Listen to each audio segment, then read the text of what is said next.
sometimes I am contemplating that Banglo na ibok? Nagdigis siya? Nagdigis na ibok? Senator Cayetano is always present in Pangulo. Every time Banglo na ibok a niya, crisis nagdigos siya. is being faced by this Banglo, August Children digos siya. because his ideas and his mere presence Digos ang ganda na yun, digos. Baliktad mi kami, napansin mo nagsundi sa silaw ko. the boiling heart and hitting head. Silaw baliktad. May katin eh. So with that, Mr. President, I would like Siya ni. ask for a Ibo, 1 minute metoy. suspension. May mataya mo ni Ibo. Before May katin eh ba?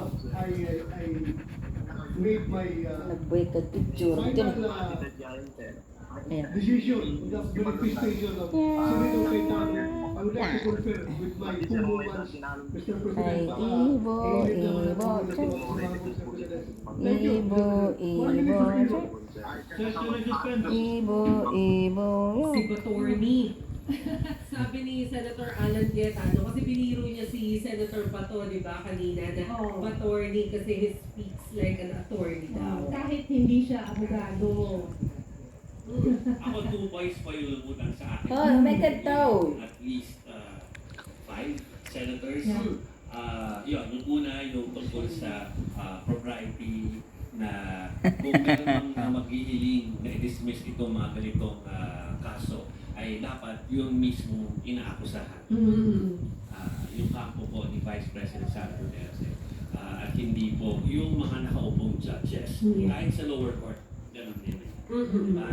Yun. Tapos pangalawa, ano pa ba? Yung tungkol sa sinabi naman ni Senator Alan Peter Cayetano na any of the 2 choices will mean they will have to do it pa rin. Correct. Parang ang suggestion ni Senator Alan Peter Cayetano, i-amend ni Senator Bato yung kanyang motion. Kasi kapag daw, anong term na ginamit? Remand. Imbis na i-dismiss. Oo, kasi ang mangyayari dyan, mapapa-explain daw doon sa lower house kung tama ba yung aligasyon o yung sinasabi ni Senator Bato na meron bang violation dito ng 1-year ban pagdating doon sa impeachment complaint. Kasi pang ilan to, pang-4 na impeachment case, yun yung nakarating doon sa Senado, anong nangyari doon sa 3 na nauna? Marami ang nagbibigay ng opinion sa ating Facebook at YouTube at nasasabi nga na parang bottom line, opportunity kasi itong proseso na ito para talaga dahil ang laki na paniwala nila may mali may mali daw sa proseso, no? Gusto ko paano may mali. Tapos puro mga hearsay